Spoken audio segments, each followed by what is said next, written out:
नील पर्वत की दूसरी ओर, जहां चांद की रोशनी मखमली घास पर चांदी की जादुई चादर बिछा देती थी, वहां निशांत नाम का एक अत्यंत शांत और सुंदर प्रदेश बसा था। यहाँ की हवाओं में रात की रानी के फूलों की भीनी खुशबू और बारिश के बाद की गीली मिट्टी की महक हमेशा घुली रहती थी। इसी खूबसूरत वादी के बीचों बीच आर्यन नाम का एक युवक रहता था। आर्यन एक जन्मजात चित्रकार था, लेकिन उसकी कला दुनिया के बाकी कलाकारों से अलग थी। वो रंगों से नहीं, बल्कि अपनी गहरी संवेदनाओं और रूह के एहसासों से चित्र बनाता था। वो अक्सर पुरानी जड़ी बूटियों से रंग तैयार करता, और उसकी कूची जब कैनवास पर चलती तो ऐसा लगता मानो निर्जीव वस्तुएं सांस लेने लगी हों। दूसरी ओर, झील के शांत किनारों पर बने एक विशाल सफेद पत्थर के पुराने महल में इनाया रहती थी। इनाया की आवाज में वो दुर्लभ जादू था कि जब वो गाती थी तो पहाड़ों से गिरता पानी भी ठहरकर उसे सुनने लगता था, और झील में सोए हुए नीले कमल के फूल वक्त से पहले ही खिल उठते थे। वे दोनों एक ही दुनिया और एक ही वादी में रहते थे, मगर उनके बीच एक पुरानी खामोशी और सामाजिक मर्यादाओं का वो अदृश्य पर्दा था, जिसे पार करना उस दौर में लगभग असंभव माना जाता था। आर्यन अक्सर शाम के वक्त झील के पास लगे एक विशाल ओक के पेड़ के नीचे बैठकर इनाया के संगीत को सुना करता था। उसके लिए इनाया का स्वर किसी साधारण गीत की तरह नहीं, बल्कि एक रूहानी इबादत की तरह था। उसने अपने मन में इनाया की एक ऐसी छवि बना ली थी जिसे उसने कभी करीब से नहीं देखा था। एक विशेष शाम, जब सूरज धीरे धीरे सुनहरी पहाड़ियों के पीछे छिप रहा था और पूरा आसमान गुलाबी, सिंदूरी और बैंगनी रंगों के अद्भुत मिश्रण से जगमगा उठा था, आर्यन ने अपने भीतर के संकोच को पूरी तरह त्याग दिया। उसने अपनी बरसों की साधना और साहस को बटोरकर झील के ठीक सामने एक विशाल और कोरा कैनवास रखा।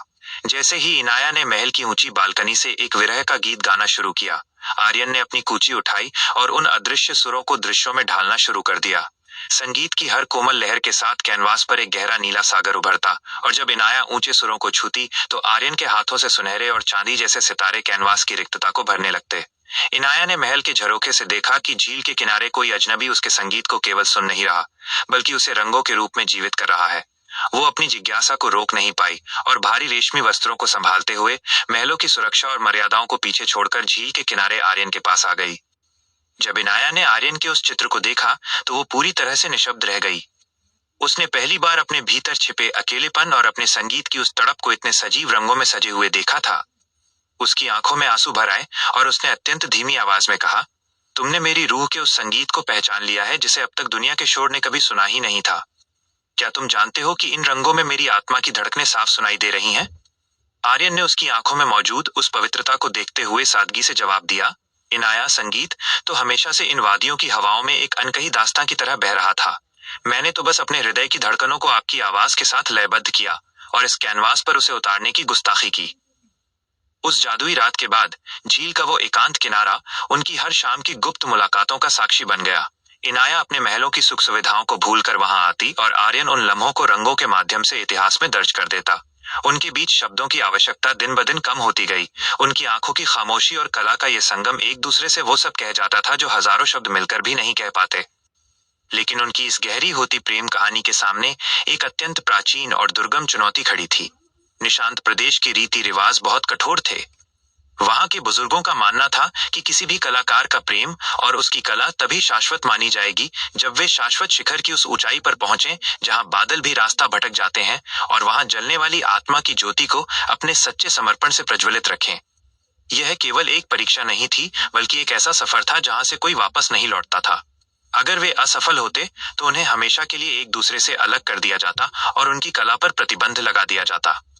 आर्यन और इनाया ने समाज की परवाह किए बिना एक दूसरे का हाथ थामा और इस कठिन परीक्षा की ओर प्रस्थान किया। रास्ते में हाड़ कंपा देने वाली ठंड, विशाल बर्फ के पहाड़ और खतरनाक खाइयां थीं। एक समय ऐसा आया जब इनाया के पैर बर्फ में जमने लगे और उसकी आवाज ठंड के मारे बैठने लगी।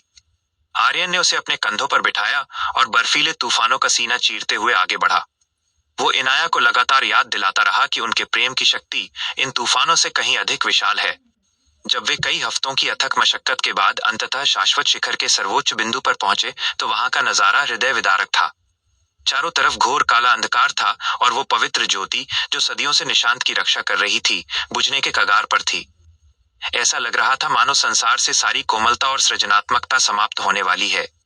इनाया ने अपनी अंतिम सांस तक की शक्ति को समेटा और एक ऐसा प्रेम गीत गाना शुरू किया जिसकी गूंज ब्रह्मांड की सीमाओं को पार कर गई। उसके गीत में वो दर्द और वो समर्पण था जिसने प्रकृति को भी विवश कर दिया। उसी क्षण आर्यन ने अपनी उंगलियों से शून्य हवा में एक ऐसा काल्पनिक और दिव्य चित्र बनाया जो इनाया के सुरों की कंपन के साथ मिलकर एक धधकते सुनहरे प्रकाश पुंज में बदल गया। जैसे ही वो प्रकाश उस बुझती हुई ज्योति में समाया, पूरी चोटी और आसपास की पूरी वादी एक ऐसी शीतल और श्वेत रोशनी से भर गई जो आंखों को चुभती नहीं थी बल्कि रूह को चैन देती थी। नीचे वादी में रहने वाले हजारों लोगों ने जब उस अद्भुत दिव्य प्रकाश को देखा तो वे समझ गए कि प्रेम और कला ने प्रकृति के सबसे कठिन नियम को जीत लिया है। निशांत वापस लौटने पर अब उनका स्वागत किसी अपराधियों की तरह नहीं बल्कि विजेताओं की तरह हुआ। अब उनके प्रेम को किसी समाज या परंपरा की जंजीरों का भय नहीं था। उन्होंने झील के उसी पुराने किनारे पर जहां वे पहली बार मिले थे एक सुंदर और सादा आशियाना बनाया। वो स्थान धीरे धीरे दुनिया भर के उन कलाकारों, संगीतकारों और प्रेमियों के लिए एक तीर्थ बन गया जो अपनी आत्मा की खोज में निकले थे। आर्यन ने उम्र भर इनाया के हर सुर को एक नया रंग दिया और इनाया की आवाज में अब वो पुरानी उदासी कभी नहीं आई। उसकी जगह एक ऐसी गहराई और सुकून ने ले ली थी जो केवल पूर्णता प्राप्त करने के बाद आता है। जैसे जैसे साल बीतते गए वे शारीरिक रूप से वृद्ध हुए, लेकिन उनकी कला और उनका प्रेम हर नई सुबह के साथ और भी निखरता गया। आर्यन ने दुनिया को यह महान सत्य सिखाया कि प्यार का अर्थ केवल एक दूसरे के साथ रहना नहीं बल्कि साथ मिलकर कुछ ऐसा भव्य सृजन करना है जो आपके जाने के बाद भी दुनिया को प्रकाश देता रहे। इनाया ने यह सिद्ध किया कि जब प्रेम के सुर और कला के भाव एक हो जाते हैं तो काल भी उनके सामने झुक जाता है। आज भी जब निशांत की उन घाटियों में पूर्णिमा की रात आती है तो झील का पानी रहस्यमयी रंगों से चमक उठता है। लोग आज भी उस पुराने ओक के पेड़ के पास कान लगाकर सुनते हैं जहां हवाएं आज भी इनाया के गीतों की लोरी सुनाती हैं। वह पुराना कैनवास जिस पर आर्यन ने पहली बार इनाया के सुरों को उकेरा था आज भी निशांत के संग्रहालय में सुरक्षित है। लोग कहते हैं कि वो कैनवास आज भी अपनी चमक नहीं खोया है क्योंकि उसमें केवल रंग नहीं बल्कि दो अमर आत्माओं का सार समाया हुआ है।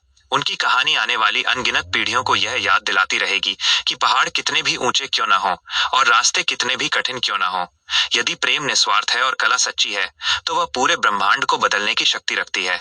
सूरज की अंतिम किरण आज भी उस महल और उस झील के मिलन स्थल पर पड़ती है जो इस बात का प्रतीक है कि आर्यन और इनाया का प्रेम अब इस संसार के समय से परे अनंत में विलीन हो चुका है।